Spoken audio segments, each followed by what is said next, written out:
नमस्कार, घर परिवार कार्यक्रम में आप सभी का स्वागत है। हम अक्सर देखते हैं कि महिलाएं बहुत सारी जिम्मेदारियां निभाती हैं, फिर चाहे बच्चों की, बुजुर्गों की देखभाल हो या फिर घर के सारे काम। अगर महिला वर्किंग है तो फिर ये जिम्मेदारी दोहरी हो जाती है और इन सब कामों को प्राथमिकता में रखती हैं महिलाएं, लेकिन नजरअंदाज करती हैं अपनी सेहत को। और सेहत को नजरअंदाज करने का नतीजा ये होता है कि कई बार जो स्वास्थ्य संबंधी समस्याएं हैं उनको नजरअंदाज कर दिया जाता है और एक समय आने पर स्थितियां गंभीर भी हो जाती हैं। तो महिलाओं को स्वास्थ्य संबंधी कौन कौन सी जानकारियां हैं जिनकी जानकारी उन्हें होनी चाहिए, उन्हें कितना सजग रहना चाहिए और कुछ बचाव हैं जिन्हें वो अगर अपना ले तो आगे आने वाली जो गंभीर स्थितियां हैं उनसे बचा जा सकता है। आज के कार्यक्रम में महिलाओं के स्वास्थ्य से जुड़ी अहम चर्चा इस कार्यक्रम में करेंगे और इस पर विस्तार से जानकारी देने के लिए हमारे बीच मौजूद हैं expert doctor Vibha Chaturvedi Sharma.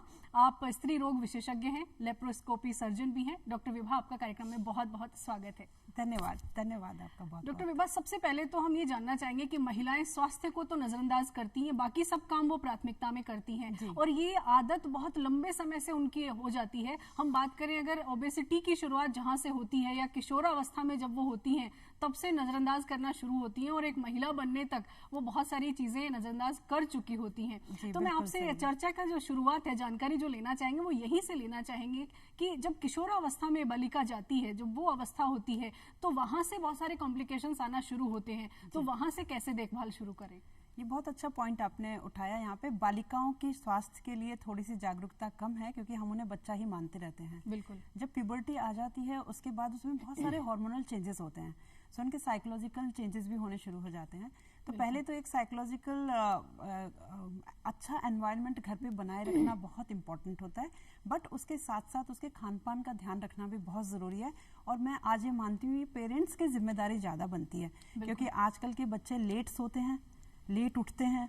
Parents जब सो जाते हैं तो स्विगी जोमेटो आपके लिए तैयार है घर पे, जंक फूड। बिल्कुल जी, तो आजकल के बच्चे जंक फूड भी बहुत खाते हैं। सो ये बहुत इंपॉर्टेंट है कि मदर से ये ध्यान रखें कि बच्चे को अच्छे से न्यूट्रिशन, प्रॉपर न्यूट्रिशन, पेट भर के घर का खाना खाएं।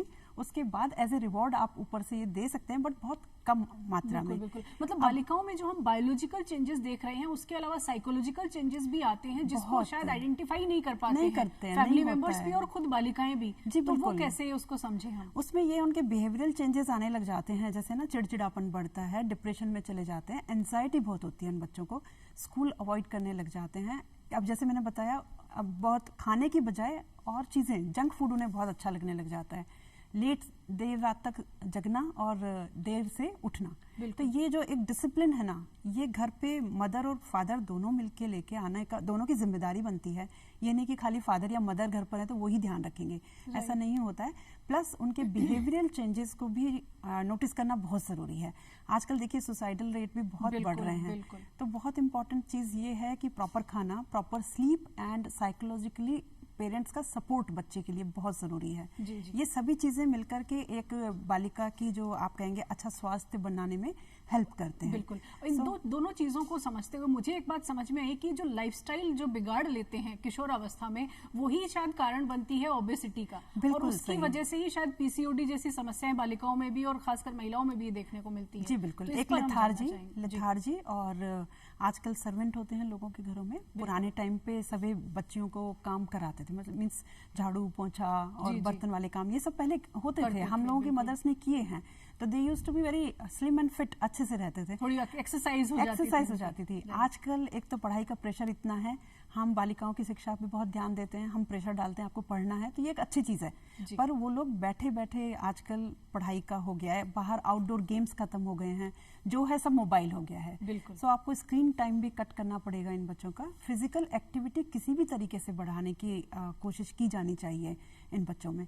एंड जंक फूड, तो 3 चीज़ें हो गई, स्क्रीन टाइम बढ़ना और आउटडोर गेम्स खत्म हो जाना और जंक फूड खाना। इन तीनों को अवॉइड करना, तीनों को ऐड करना है लाइफ में, इन तीनों को हटाना है और एक्टिविटी को ऐड करना है। एक्टिविटी को ऐड करना है डेफिनेटली। हम ओबेसिटी की बात करेंगे। ओबेसिटी खासकर एक ऐसी समस्या है जिससे बहुत सारे बच्चे, न सिर्फ लड़कियां, लड़के भी जूझते हैं ओबेसिटी से। तो ओबेसिटी और पीसीओडी ये क्या दोनों कनेक्टेड है? बिल्कुल बिल्कुल कनेक्टेड है। ये जो बॉडी फैट होता है ना, ये मेल हार्मोन्स बनाने लग जाते हैं और वो जाके ओवरी के जो नेचुरल फंक्शनिंग होती है ना, उसको खत्म करते हैं।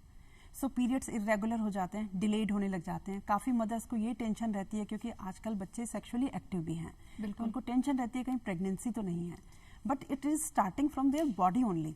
फैट जो है वो सही नहीं होता है बिल्कुल भी। अब इसके सारे इम्प्लीकेशन सिर्फ यही नहीं है कि आपके पीरियड डिले हो गए, आप देखिए आगे डायबिटीज़ इन लोगों को कॉमन होता है, इनको हाइपरटेंशन ज़्यादा होता है, इवन यूट्राइन कैंसर के चांसेस भी पीसीओडी वाले फीमेल्स को ज़्यादा होती है।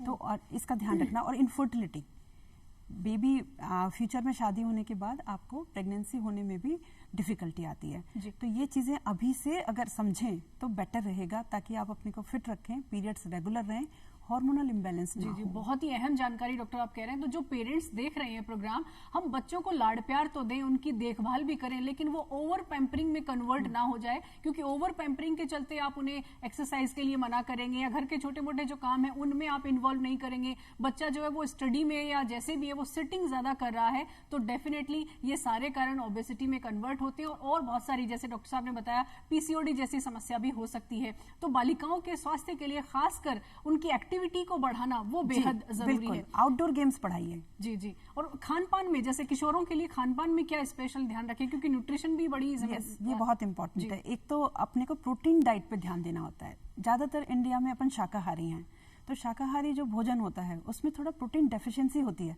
बट जितने भी दालों के प्रोडक्ट होते हैं, मटर है, दाल है, राजमा है, चावल है, मिल्क प्रोडक्ट है, ये सब चीज़ें बच्चों के खाने पीने में ज़्यादा होना चाहिए।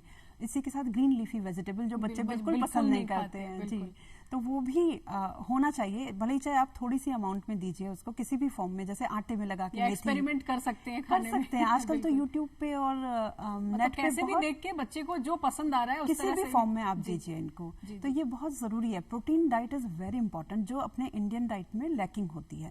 बाकी अपन जैसे घी बहुत खा लेते हैं, अपने लड्डू खूब बनते हैं, जैसे सर्दियां आ गई तो लड्डू बनने शुरू हो गए, so that's a good thing, but उसके अंदर उसके साथ आप कुछ भी प्रोटीन बैलेंस कैसे करें, उसमें जैसे ड्राई फ्रूट्स काफी सारे डाल सकते हैं। Dry fruits is a good source of protein, तो वो दिया जा सकता है, वो अच्छा है। तो जो भी अपन बच्चे को दे रहे हैं खाने में, ये जो भी घर में बन रहा है, वो डाइट रिच इन प्रोटीन होना चाहिए। डॉक्टर, पेरेंट्स की बात अक्सर जो किशोर हैं वो नजरअंदाज करते हैं, उन्हें लगता है कि पेरेंट्स हमारे अगेंस्ट ही बोलते हैं। डॉक्टर की बात जरूर सुनेंगे, तो किशोरों के लिए आप क्या सजेस्ट करेंगे, कैसे वो अपने स्वास्थ्य का ध्यान रखें? बच्चों के लिए मैं जरूर कहूंगी कि अपने खाने पे जरूर ध्यान दें और फिजिकल एक्टिविटी अभी से बना के रखें। आप किसी भी को भी रोल मॉडल अपना बना सकते हैं, जैसे कोई क्रिकेटर है या फिर कोई हीरोइन है, उसको आप अपने रूम में एक पोस्टर लगा के रखिए कि आपको इसके जैसे फिट रहना है। सो वो एक इंसेंटिव रहता है कि आप अच्छा खाएं, अच्छा एक्सरसाइज रखें, करें। पेरेंट्स की बात ज़रूर मानें, और नहीं भी मानते हैं तो यूट्यूब पे भी आजकल नेट पे भी काफ़ी ऐसी एडवाइस जानकारियाँ होती हैं कि आप अपने आप को कैसे फिट रख सकते हैं। तो फिटनेस जो है ना, वो बचपन से ही शुरू हो जानी चाहिए। जी, बहुत ही अहम डॉक्टर साहब आपने बात की है। अब बात करते हैं किशोरावस्था में, तो बालिकाओं को ध्यान रखना ही है, लेकिन अगर ध्यान नहीं रखा, शादी हो रही है और गर्भधारण से पूर्व की जो स्थितियां हैं उनको भी लेकर अवेयरनेस बहुत कम है, क्योंकि गर्भधारण के दौरान और गर्भवती महिलाओं को तो बहुत सारे कॉम्प्लिकेशंस फेस करने पड़ते हैं। तो इसके बारे में आपसे जानना चाहेंगे, कैसे ध्यान रखें? इसको हम लोग है ना प्री कंसेप्शनल काउंसलिंग बोलते हैं, जिसका कॉन्सेप्ट अभी इंडिया में इतना है नहीं। कुछ कपल्स हैं जो हमारे पास प्री कंसेप्शन काउंसलिंग के लिए आते हैं कि आप हमें बताइए, are we fit to have baby. तो उसमें कुछ ऐसे सर्टेन टेस्ट होते हैं जो हम लोग पेशेंट पर रन करते हैं, और those are very simple test. Blood test होता है, सोनोग्राफी होती है। ब्लड टेस्ट में सबसे इम्पॉर्टेंट जो इंडिया में हमें कॉमनली देखने को मिलता है वो एनीमिया होता है। तो इसमें सीबीसी हम टेस्ट जरूर करवाते हैं हीमोग्लोबिन लेवल देखने के लिए। फिर थायराइड इंडिया में काफ़ी कॉमन है। प्री कंसेप्शन थायराइड लेवल अच्छा नॉर्मल होना चाहिए, क्योंकि अदरवाइज वो बेबी को बहुत एडवर्सली अफेक्ट करता है। तीसरा, एक ब्लड ग्रुप बहुत इंपॉर्टेंट चीज़ होती है। जिनका ब्लड ग्रुप नेगेटिव होता है वो थोड़ी सी हाई रिस्क प्रेगनेंसी में जाने के चांसेस होते हैं, जिनका नेगेटिव और जिनके हस्बैंड पॉजिटिव हैं, तो वो देखते हैं हम लोग। प्लस एक सोनोग्राफी बहुत इंपॉर्टेंट होती है। तो यूजुअली आजकल हम लोग ट्रांसवेजाइनल सोनोग्राफी करवाते हैं, जिससे ये पता चल जाए यूट्रस एंड ओवरी अपने बिल्कुल सही तरीके से बने हुए हैं। जैसे एक मैं हाईलाइट करूंगी, एक केस था जिसमें वो लोग ट्राई कर रहे थे और कंसीव नहीं कर पा रही थी। पेशेंट का जब हमने ट्रांसवेजाइनल सोनोग्राफी कराया तो उसके 2 यूट्रस थे और 2 वेजाइना थी। तो 2 यूट्रस 2 वेजाइना नॉर्मल नहीं होते हैं, एक फीमेल में 1 यूट्रस 1 वेजाइना होता है। सो वो आइडेंटिफाई किया एंड देन लेप्रोस्कोपिकली एंड हिस्ट्रोस्कोपिकली, ये इंस्ट्रूमेंट्स आ गए हैं आजकल लेटेस्ट, उसकी हेल्प से उनको रिकंस्ट्रक्ट किया यूट्रस एक बनाया, विजाइना एक बनाई, एंड देन शी कंसीव्ड, और 1 साल बाद उसने बेबी को बर्थ किया। बट उससे पहले, मेरे पास आने से पहले उसके 3-4 अबॉर्शंस हो चुके थे। तो ये जो एक दुख उसने झेला ना, वो हम लोग बचा सकते थे पहले ही। हाँ, बिल्कुल, बिकॉज ऐसी कंडीशन में अबॉर्शंस ही होते हैं। तो अब आप ऐसे जो कपल्स हैं जो कंसीव करना चाह रहे हैं या माता पिता बनना चाह रहे हैं, उनसे क्या सजेस्ट करेंगे कि आप पहले ही डॉक्टर से कंसल्ट कर लें ताकि आगे आने वाले कॉम्प्लिकेशन से बच बिल्कुल, हमेशा जब भी आप प्लान कर रहे हैं या सोच भी रहे हैं, ऐसा नहीं है कि आप डॉक्टर के पास जाएंगे तो उसके अगले महीने से ही आपको ट्राई करना है, ऐसा नहीं होता है। तो आप जब भी आपने प्लान किया कि अभी हमें फैमिली प्लानिंग करनी है, उससे 2-3 महीने पहले एक बार डॉक्टर को विजिट कर लीजिए, सो दैट ये बेसिक जो चीजें होती है ना, हम लोग सॉर्ट आउट कर लेते हैं। अब जैसे इंडिया में डायबिटीज भी बहुत कॉमन है, तो डायबिटीज काफी प्री कंसेप्शनल डायबिटीज, HbA1c एक टेस्ट होता है, वो करा के देखते हैं। उसका लेवल यूजुअली 6 तक होना चाहिए। अगर 8 या 9 आपका है और उसी समय आपने कंसीव कर लिया, तो बच्चे में काफी सारे विकार होने के चांसेस रहते हैं। बिल्कुल, उनको स्पाइन में दिक्कत या किडनी में दिक्कत होने के चांसेस होते हैं, हार्ट में दिक्कत हो सकती है। जिन मदर के डायबिटीज प्री कंसेप्ट मतलब at the time of pregnancy sugar level बहुत ज़्यादा हाई है, उनको कॉम्प्लिकेशन बहुत ज़्यादा होते हैं, बच्चों को भी, आपको तो है ही है। सो ये चीज़ें बहुत ज़रूरी हैं कि हमें प्री कंसेप्शन पता होनी चाहिए कि हमारी body is a like temple, तो आप उसके अंदर एक लाइफ को लेके आ रहे हो, तो वो एकदम फिट होना चाहिए, सो दैट आप भी आगे 9 मंथ्स के लिए हेल्दी रहें और बेबी पे भी कोई एडवर्स इफेक्ट नहीं हो। बिल्कुल, बहुत ही अहम जानकारी डॉक्टर आप दे रहे हैं। एक बात आपने एनीमिया की बीच में कही कि एनीमिया आम समस्या है हमारे यहाँ महिलाओं में, तो एनीमिया न सिर्फ गर्भवती महिलाओं में, आम अगर तौर पर देखें तो भी एनीमिया एक बड़ी समस्या है महिलाओं में। तो इसको कम करने के लिए घर पे क्या कर सकते हैं, किस तरह से इसको समझें और इसके लक्षण और क्या क्या चीजें हो सकती हैं जिनकी जानकारी होनी चाहिए? एनीमिया मतलब अपन लेमन लैंग्वेज में बोलें तो हीमोग्लोबिन लो, खून की कमी। तो खून की कमी बेसिकली हीमोग्लोबिन लो है। हीमोग्लोबिन का काम होता है आपके लंग्स से ऑक्सीजन को बॉडी तक पहुंचाना। आप समझिए, अगर वो कम है तो ऑक्सीजन आपकी बॉडी में कम जाएगी, चिड़चिड़ापन बढ़ेगा, थकावट रहेगी और आपके किसी भी काम में मन नहीं लगेगा, इवन मेमोरी लॉस भी होता है। तो जो यंग बच्चे कई बार आते हैं जिनको हैवी ब्लीडिंग होती है, एनीमिया होता है, उनको पढ़ने में कंसंट्रेशन नहीं होता, तो फिर पेरेंट्स बड़े परेशान होकर आते हैं कि इसका ध्यान नहीं लग रहा, कुछ और गड़बड़ तो नहीं है, और सिंपल से ब्लड टेस्ट से हमें पता चलता है कि उसको एनीमिया है। सो एनीमिया एक चीज और हाईलाइट करूंगी यहाँ पे, थैलेसीमिया एक चीज और होती है। थैलेसीमिया में एनीमिया ही रहता है फीमेल्स को, उसमें हम चाहे आयरन दे दें चाहे कुछ भी दे दें, वो लेवल नहीं बढ़ेगा क्योंकि ये एक बीमारी है। ये भी टेस्ट हम प्री कंसेप्शनल करते हैं, ये वाला टेस्ट, क्योंकि अगर ऐसा है तो उस वाले पेशेंट को हमें थोड़ा सा एक्स्ट्रा अटेंशन देना पड़ता है और काउंसलिंग एक बिल्कुल अलग तरीके पे उस पर चली जाती है। बट जो आपने पूछा कि क्या करें, घर पे क्या कर सकते हैं, सबसे अच्छा सोर्स तो आयरन का आप जानते ही हैं, नॉनवेज होता है। जैसा कि मैंने कहा कि इंडिया में ज़्यादातर लोग शाकाहारी होते हैं, तो आयरन कंटेनिंग फूड हमारे कम होते हैं। बट ये जो ग्रीन लीफी वेजिटेबल हैं, इसके अंदर काफ़ी अच्छा आयरन सोर्स होता है। बीट रूट है, गाजर है, टमाटर है, जो बच्चे आजकल लोग नहीं खाते हैं, वो आप लोगों को खाना चाहिए क्योंकि ये बहुत अच्छा सोर्स ऑफ आयरन है। अगर आपकी कमी है, हम लोग आयरन की टैबलेट देंगे तो आयरन की टैबलेट से नेचुरली बढ़ेगा सही, बट उससे आपको कॉन्स्टिपेशन, गैस्ट्रिक अपसेट, ये सब होने के चांसेस रहते हैं। तो why not to increase your haemoglobin level with natural sources. But natural sources में जो कम है अपने भोजन में कम होता है, बट वो अमाउंट आप बढ़ाइए। ग्रीन लीफी वेजिटेबल किसी भी फॉर्म में खा सकते हैं आप। स्पेशली मैं बताऊंगी बच्चों के लिए, चपाती में लगा दीजिए आप। बिल्कुल, चपाती जब भी बनाएं आप कोई ना कोई उसमें हरी सब्जी का कुछ भी काट के डाल सकते हैं। दाल अगर आप बना रहे हैं तो उसके अंदर ये बथुआ है, पालक है, मेथी है, ये सब चीजें डाल करके आप सप्लीमेंट कर सकते हैं किसी भी तरह से। जंक फूड को तो हमें बाय बाय कहना ही होगा अगर सेहत को प्रायोरिटी में रखना है। तो हम आयरन के साथ साथ थायराइड की भी आपने प्रॉब्लम बताई कि एनीमिया तो है ही, थायराइड भी, और थायराइड बच्चों में भी, किशोरियों में भी देखा जाता है कि थायराइड की समस्या होने लगी है। तो इसको भी कैसे आइडेंटिफाई करें, क्या क्या सिम्टम्स होंगे और सोल्यूशन क्या हो सकता है? देखिए, इसमें थायराइड जो ज्यादा कॉमन होता है, 2 तरह के थायराइड होते हैं, एक होता है हाइपर, एक होता है हाइपो। हाइपर माने ज्यादा और हाइपो मतलब कम। तो ज्यादातर कम वाला मिलता है। जो हाइपोथायराइड होता है मतलब आपकी बॉडी में, हाइपो माने कम, थायराइड का लेवल कम हो गया है। तो जब ये कम हो जाता है तो आपके साथ इसमें अब क्या होता है, सबसे पहले फीमेल्स में मेंस्ट्रुअल इरेगुलरिटीज आ जाती हैं, कम पीरियड होने लग जाते हैं, डिलेड भी होने लग जाते हैं। दूसरा, बॉडी पे स्वेलिंग आने लग जाती है, बाल झड़ने लग जाते हैं, स्किन आपकी खराब सी होने लग जाती है। तो ये सिम्टम्स अगर आप देख रहे हैं तो आप थायराइड जरूर चेक कराएं। अदरवाइज एनुअल हेल्थ चेक में हम लोग थायराइड वैसे भी फीमेल्स का चेक करते हैं, बिकॉज इंडिया में ये काफ़ी कॉमन है। सो वो हाँ, ईयरली हेल्थ चेक कराना बहुत ज़रूरी है।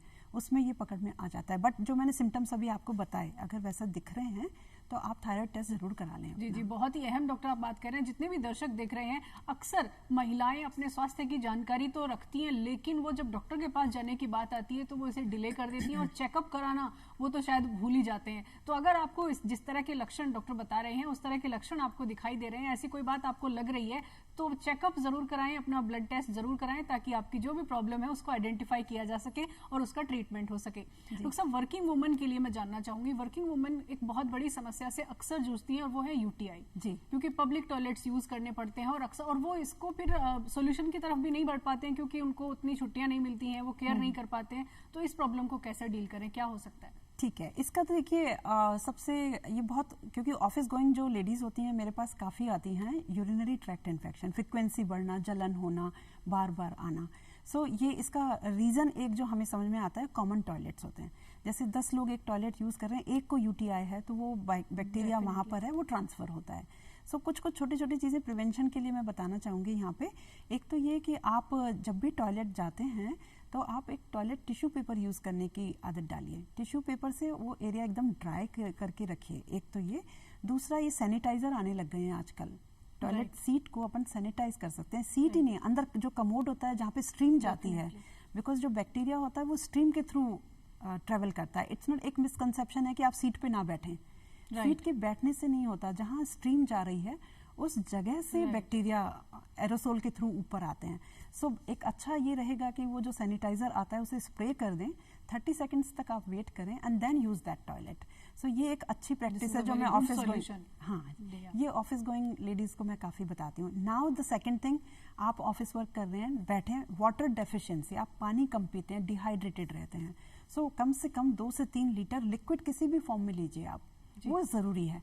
उससे क्या है कि फ्लशिंग होती रहती है और बैक्टीरिया ऐसे ब्लैडर में कलेक्ट नहीं होते हैं। एक ये भी एक चीज़ होती है।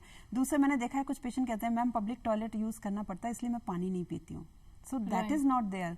स्कूल के बच्चे भी जैसे आते हैं यूटीआई के लिए बहुत ज़्यादा, वो यूरिन होल्ड करके रखते हैं कि घर जाके ही करेंगे। और ये बड़ी आम समस्या है, महिलाएं भी कई बार इस डर से यूरिन होल्ड करके रखते हैं, तो इससे कितना नुकसान होता है? यूरिन होल्ड करने से ब्लैडर की जगह देखिए वॉल तो वीक होती है, साथ में स्ट्रेस इनकॉन्टिनेंस वगैरह ये चीज़ें बाद में डेवलप हो जाती हैं, not in early age. But हाँ, अगर आप होल्ड करके रखेंगे काफ़ी देर से तो बैक्टीरिया ग्रो करेंगी। जी जी, अगर आपको हल्का सा भी इन्फेक्शन पहले से है, आपने होल्ड किया हुआ, तो और बढ़ेगा वो। तो इसलिए आपको रिपीटेड, जब भी आपको अर्ज होती है, यू शुड गो देयर। और बट पानी पीना नहीं बंद करना चाहिए। जी जी, बहुत ही अहम जानकारी आप दे रहे हैं। इसके अलावा जैसे आपने इन्फेक्शंस की बात की, इस तरह के इन्फेक्शंस को अगर हम नजरअंदाज करते हैं तो गंभीर समस्याएं हो जाती हैं। बिल्कुल। और एक सर्वाइकल कैंसर जैसी समस्या जिसमें हमारे देश में बहुत सारी महिलाएं हैं जिनकी मृत्यु भी हो जाती है, तो इस चीज को लेकर अवेयरनेस भी कम है, और अगर जो कुछ कॉम्प्लिकेशंस होते हैं तो उनको समझ भी नहीं पाते कि आखिर ये है क्या। तो वो उसके बारे में हम जानना चाहेंगे। सर्वाइकल कैंसर इंडिया में one of the biggest cause of death है due to malignancy. Malignancy is cancer का अगर फीमेल में हो रहा है, सर्वाइकल कैंसर है, इंडिया में बहुत कॉमन है। सो इसके लिए एक बहुत छोटा सा टेस्ट होता है जो हम लोग ईयरली करते हैं। जब आपकी शादी हो जाए या सेक्सुअली एक्टिव हैं, उसके अगले 10 साल तक आपको 5 ईयर्स तक ईयरली पैप्समियर कराना होता है। पैप्समियर एक बहुत ही ओपीडी बेस्ड टेस्ट है। एग्जामिनेशन करते हैं हम लोग, और जो सर्विक्स होता है जिसको हम लोग आम भाषा में बच्चेदानी के मुंह कहते हैं, उस मुंह पे से जो डेड सेल्स होती हैं ना, वो हैं, हम लोग इसको निकाल लेते हैं और उसको लैब में भेजते हैं। स्लाइड पे स्प्रेड करके उन सेल्स के करेक्टर देखा जाता है कैसा है। So this is the cancer जो अर्लीस्ट डिटेक्ट हो सकता है, और इसके रिजल्ट बहुत अच्छे होते हैं, क्योंकि आप अगर बहुत अर्ली स्टेज पे पकड़ा है तो आप यूट्रस हिस्टेक्टमी कर दीजिए, डिजीज निकल ही गई ना, वो ऑर्गन ही नहीं बचा। ये तो वो बात हुई डॉक्टर कि हम पहले से अवेयर हैं, लेकिन इसके लक्षण क्या क्या हो सकते हैं कि ऐसी कोई समस्या हो गई है? जैसे महिलाएं हैं, वो कैसे सजग रहे कि ऐसी किसी समस्या की ओर वो बढ़ रही हैं, या क्या लक्षण क्या हो सकते हैं? इसका लक्षण होता है कि आपके एक्सेसिव वेजाइनल डिस्चार्ज होने लग जाता है। तो जब भी एक्सेसिव वेजाइनल डिस्चार्ज है, आपको एक बार एग्जामिनेशन के लिए ज़रूर आना चाहिए, और उसके साथ हम लोग पैप्समियर टेस्ट ज़रूर लेते हैं। पैप्समियर एक तो हमें रूल आउट कर देता है वेदर दिस इज इन्फेक्शन और कैंसर। इन्फेक्शन का तो मेडिकल ट्रीटमेंट बहुत आसानी से है, अगर कैंसर है, बहुत अर्ली स्टेज में पकड़ा गया है, तो अपने को भी पता है कि कैंसर अर्ली स्टेज पे तो बहुत अच्छा उसका क्योरेबल होता है। इसका टीका भी आ गया है डॉक्टर, हमने सुना है, तो इसके बारे में हम जानना चाहेंगे। सर्वाइकल कैंसर का टीका अभी गवर्नमेंट ऑफ इंडिया अपने नेशनल इम्यूनाइजेशन प्रोग्राम में भी डालने का अभी चल रहा है उसका। ये जो टीका होता है ह्यूमन पेपिलोमा वायरस के अगेंस्ट होता है। देखिए, जो सर्वाइकल कैंसर होता है वायरस से होता है, तो वायरस के अगेंस्ट तो टीके बनते ही हैं, जैसे कोरोना के बना है। The same way human papilloma virus के अगेंस्ट ये वैक्सीनेशन है। इसको यूजुअली 9 ईयर्स से लेकर के 45 ईयर्स तक की एज पे अपन लगवा सकते हैं। बेस्ट टाइम होता है कि फीमेल सेक्सुअली एक्टिव हो उससे पहले लगाएं, कि exposure of virus through intercourse होता है, तो उससे पहले अगर लगाते हैं तो इसकी एफिकेसी बहुत अच्छी होती है। सो बालिकाओं को जैसे 9 ईयर्स से लेकर के अनटिल दे गेट मैरिड, तब तक अपन उस बीच में इम्यूनाइज कर दें। इसके 3 टीके लगते हैं, 0 मंथ पे, 1 मंथ पे, 6 मंथ पे। दूसरी कंपनी है एक जो इसमें और भी स्ट्रेन्स हैं इसमें, उसका 0 मंथ पे, 2 मंथ पे एंड 6 मंथ पे लगता है। तो इसकी स्केड्यूलिंग अलग अलग तरीके से होती है। बट इसकी एक बात और साथ में बताऊंगी, इसमें इसकी एफिकेसी 70 to 80% होती है। ये नहीं है कि आपने लगवा लिया तो आप 100% सिक्योर हो गए, राइट। तो भी आपको 20% जानने के लिए कि आपको हो तो नहीं रहा है, पैप स्मीयर फिर भी कराना पड़ेगा। जी, बहुत ही अहम आप डॉक्टर बात करें। इस तरह की जानकारी आमतौर पर महिलाओं में नहीं होती है और इस तरह की चर्चाएं भी घरों में नहीं होती है, इस तरह की कोई जानकारी उनके पास हो। डॉक्टर, इसके अलावा जैसे ये जो स्थितियां हैं, कई बार महिलाएं स्ट्रेस में चली जाती हैं, मोनोपॉज आ रहा है, या फिर कई बार जो पीरियड्स के दौरान भी उनको बहुत सारे स्ट्रेस की वजह से बहुत सारे जो अलग साइकोलॉजिकल इश्यूज सामने आते हैं और वो एक्सप्रेस भी नहीं कर पाती हैं कि ये हो क्या रहा है उनके साथ। तो इस तरह की समस्या को कैसे समझें? देखिए, मेनोपॉज में स्ट्रेस बहुत कॉमन है और उस समय क्या होता है, जब तक एक फीमेल मेनोपॉज तक आती है तो आपके बच्चे कॉलेज गोइंग होते हैं, उनकी अपनी लाइफ शुरू हो जाती है, वो एक ह्यूमन बीइंग अलग एडल्ट हो गए, डिटैचमेंट फ्रॉम मदर शुरू हो जाता है। और हस्बैंड आपके ऑफिस में बिजी हैं, तो उस समय एक वर्थलेसनेस की फीलिंग शुरू हो जाती है and at the same time आपके हॉर्मोन्स ऊपर नीचे हो रहे हैं। वो दोनों चीजें मिक्स होकर के ना आपको एक डिप्रेशन वाले एनवायरनमेंट में लेके जाती है, स्ट्रेस में ले जाती है, एंजाइटी हो जाती है, आपको लगता है कि आपके जीने का कोई मतलब नहीं है। मैंने देखा है इस लेवल तक के depression at the time of menopause जब अटेन कर रहे होते हैं। तो उसके लिए मैं ज़रूर कहूँगी कि घर पे जितने भी मेंबर्स हैं, आप अपने मदर का उस समय बहुत स्पेसिफिकली ध्यान रखें। ऐसा नहीं है कि वो बड़ी हैं, उनको ध्यान की ज़रूरत नहीं है, बट उस समय आपको बहुत ही एम्पैथी रखनी होगी मदर को लेकर के, क्योंकि इसको हम बिहेवियरल थेरेपी का पार्ट कहते हैं। कई बार मुझे हस्बैंड को बुला के भी काउंसिल करना पड़ता है, कई बार बच्चों को बुला के काउंसलिंग करनी पड़ती है, बिकॉज इन चीज़ों का क्या होता है, मेडिसिन कब तक चेंजेस आते हैं, बिहेवियरल चेंजेस आ रहे हैं और आपको अपने सराउंडिंग सपोर्ट ज्यादा चाहिए, इमोशनल सपोर्ट ज्यादा चाहिए होता है। उस समय समझने की बहुत जरूरत होती है कि वो मेनोपॉज की तरफ जा रही हैं तो उनका कोई फॉल्ट नहीं है। जैसे वो बच्चे कहते हैं मम्मी बहुत चिड़चिड़ाने लगी हैं, बिना बात पे गुस्सा करने लग गई हैं, but they have to understand कि मेनोपॉज में मदर का कोई कंट्रोल नहीं है। आपको ये समझना पड़ेगा कि शी इज गोइंग थ्रू थोड़ा सा rough phase of her life, और ये फेज खत्म हो जाता है एक समय के बाद। बिल्कुल हो जाता है, बट हाँ, इसके लिए आप जल्दी भी कर सकते हैं इसको खत्म। कैसे? जैसे योगा है, योग है, ध्यान है, वाकई ये वर्क करता है। बिकॉज ये जब आप योग और ध्यान में होते हैं, कुछ एंडोर्फिन हार्मोन सीक्रेट होते हैं बॉडी में एंड दैट कीप्स यू काम, तो वो आपको स्टेबलाइज करते हैं। सो योगा है, ध्यान है, वेट बियरिंग एक्सरसाइजेज। नेचुरली 50 की एज पे मैं नहीं कहूँगी कि आप जिम जाके वेट लिफ्ट करें, बट हाँ, एक मैं हर पेशेंट को बोलती हूँ कि आप ये जो अपनी वाटर बॉटल होती हैं, 2 बॉटल्स में 1-1 लीटर पानी भरिए, 2 किलो हो गया, एक्सरसाइज करिए। अब आप वॉक कीजिए, उसको लेकर के काफी वॉक कीजिए, है ना, फ्रेंड्स के साथ मिलिए, अपने अलग अलग इंटरेस्ट के हिसाब से अपने अपने ग्रुप बना लीजिए, उस ग्रुप में अलग अलग ग्रुप में मूव कीजिए। सो अपने आप को ध्यान डाइवर्ट करें, योगा करें और वेट बियरिंग एक्सरसाइज, अपने आप को प्रायोरिटी में रखें और एक्टिव बने। एब्सोल्युटली। एक बात और जाते जाते डॉक्टर साहब आपसे जानना चाहेंगे, अक्सर हम क्या करते हैं, महिलाएं भी अक्सर कोई टीवी पे कोई ऐड देखा, मेरा मोटापा कम हो जाएगा, या मुझे कोई हेल्थ इशू है तो इसका सोल्यूशन ये है, या न्यूज़पेपर में कोई ऐड देखा और उस प्रोडक्ट को हम यूज करने लगते हैं, तो ये कितना हार्मफुल है? नहीं, ये बिल्कुल नहीं, ऐसा नहीं करना चाहिए। देखिए, मैं ये नहीं कहती कि आयुर्वेद खराब है, एलोपैथ खराब है या होम्योपैथ खराब है, तीनों की अपनी अपनी वो है। बट अगर आप आयुर्वेद मेडिसिन भी लेते हैं ना, तो आप एक्सपर्ट के गाइडेंस में लीजिए, क्योंकि उनको उस प्रोडक्ट के साइड इफेक्ट एंड उसके इफेक्ट दोनों पता होते हैं। तो कभी भी ऐसे नेट पे और इस पे ऐड को देख करके नहीं जाइए। मोटापा कभी भी किसी चीज के खाने से नहीं होगा, बिल्कुल। ये आपका जितना इनपुट है और आप जितनी एक्सरसाइज कर पाते हैं, आपकी कैलोरी इंटेक जितनी है उतना आप कैलोरी बर्न कर रहे हैं या नहीं, उसका बैलेंस ही तो आपकी बॉडी शेप है। बिल्कुल, बहुत ही अहम जानकारियां डॉक्टर साहब आपने हमारे दर्शकों के साथ साझा की हैं। बैलेंस करना है, चाहे वो डाइट हो चाहे अपनी लाइफ हो, उसको बैलेंस करेंगे तो शायद हम हेल्दी लाइफस्टाइल को अडॉप्ट कर सकते हैं। बहुत बहुत धन्यवाद आपका, अपने प्रोग्राम में बहुत ही अच्छी जानकारियां दी।